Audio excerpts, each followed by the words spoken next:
नमस्कार, wicket goal TV च्यानलमा यहाँहरू सबैलाई स्वागत छ। पहिलो विश्वकप 2014मा खेलेको नेपालले दोस्रो विश्वकप खेल्नको लागि 10 वर्ष कुर्न परेको थियो।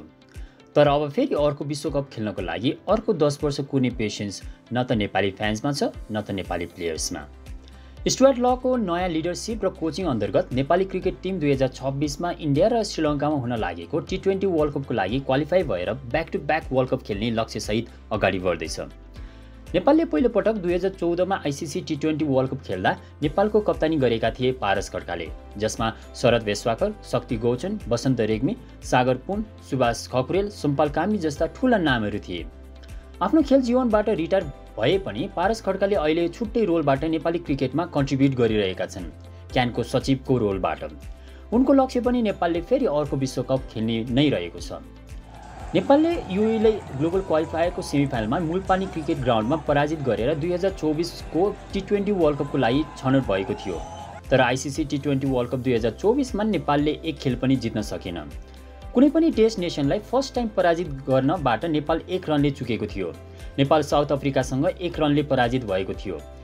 बङ्गलादेशसँगको खेलमा पनि नेपालले 107 को टार्गेट चेज गर्न नसकेर 21 रनले पराजित हुन पुगेको थियो। नेदरल्यान्डसँग पनि पराजित भएको नेपालको श्रीलङ्कासँगको खेल वर्षाको कारणले रद्द भएको थियो। अब भने नेपालले त्यो झिनो अन्तरको हारहरूलाई जितमा परिवर्तन गर्नुपर्छ र त्यसको लागि नेपाल 2026को आइसिसी टी20 वर्ल्ड कपमा क्वालिफाई हुन जरुरी छ र त्यो कसरी सम्भव छ त्यसको बारेमा कुराकानी गरौँ। सन् 2024को एडिसन जस्तै अबको वर्ल्ड कपमा पनि 20 वटा टिम सहभागी हुनेछन्। आयोजक राष्ट्र इन्डिया र श्रीलङ्काले अटोमेटिक क्वालिफिकेसन पाइसकेका छन् भने 2024को वर्ल्ड कपमा टप 7 पोजिसनमा परेका Afghanistan, Australia, Bangladesh, England, south Africa, United states र वेस्ट इन्डिजले पनि डाइरेक्ट क्वालिफाई पाइसकेका छन्। त्यसैगरी मेन टी20 र्याङ्किङको आधारमा आयरल्यान्ड, पाकिस्तान र न्युजिल्यान्ड टी20 वर्ल्ड कप 2026मा क्वालिफाई भइसके। 12 वटा टिम्सले अटोमेटिक क्वालिफिकेसन पाइसकेका छन् भने बाँकी 8 वटा टिम्सहरू डिफ्रेन्ट रिजन्सबाट क्वालिफिकेसन। अब आउनुहोस् एसिया क्वालिफायरको कुरा गरौँ। यो पटक इस्ट एसिया पेसिफिक रिजनल र एसिया रिजनललाई कम्बाइन गरेर एसिया इएपी रिजनल क्वालिफायर बनाएको छ, जसबाट 3 वटा टिम क्वालिफाई हुनेछन्। अरू बेला झैँ यो पटक पनि सब रिजनल क्वालिफायर्स र रिजनल फाइनल गरी 2 फेजमा क्वालिफायर्स हुनेछ। नेपाल, ओमन र पिएनजी भने अलरेडी एसिया इएपी रिजनल फाइनल्समा क्वालिफाई भइसकेका छन्। सब रिजनल क्वालिफायरबाट Malaysia, Kuwait, UAE, Qatar, Samoa र जापान गरी 6 वटा टिम रिजनल फाइनल्सको लागि क्वालिफाई भएका छन्। एसिया इएपी रिजनल फाइनल्समा 9 टिम्सले प्रतिस्पर्धा गर्नेछन् र यी 9 टिममध्ये उत्कृष्ट 3 वटा टिमले आइसिसी टी20 वर्ल्ड कप 2026को लागि क्वालिफाई हुनेछन्। अबको छनौटको यात्रा कस्तो छ त?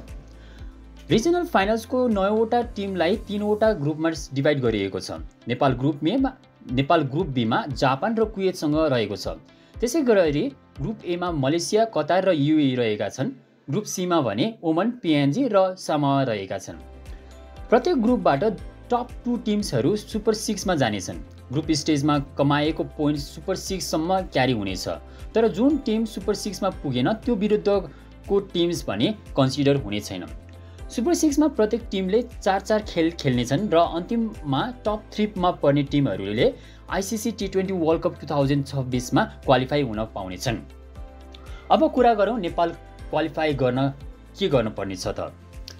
लिग स्टेजमा नेपालले जापान र कुवेतलाई हराउनु पर्नेछ। जापानलाई सजिलै जित्न सके पनि कुवेतसँगको खेललाई भने लाइटली लिन सकिँदैन। केही महिना अगाडि मात्र कुवेतले नेपाललाई हङकङमा भएको ट्राई सिरिजको फाइनलमा पराजित गरेको थियो। त्यसैले नेपालले कुवेतसँगको खेलमा ध्यान दिनुपर्नेछ। सुपर 6मा नेपालले ग्रुप ए र ग्रुप सी को टप 2 टिमसँग खेल्नेछ। सम्भावित अपोनेन्ट युएई, मलेसिया, ओमन र पिएनजी हुन सक्नेछन्।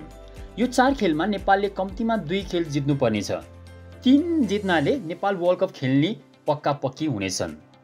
त्यसैले नेपालले आफ्नो तेस्रो विश्वकप खेल्नको लागि ग्रुप स्टेजमा 2 खेल नै जित्नुपर्नेछ र सुपर 6मा कम्तीमा 3 खेल जित्नुपर्नेछ। यस्तो गरेमा नेपालले आइसिसी टी20 वर्ल्ड कप 2026को लागि टिकट काट्नेछ। यस्तै भिडियोहरू लिएर हामी फेरि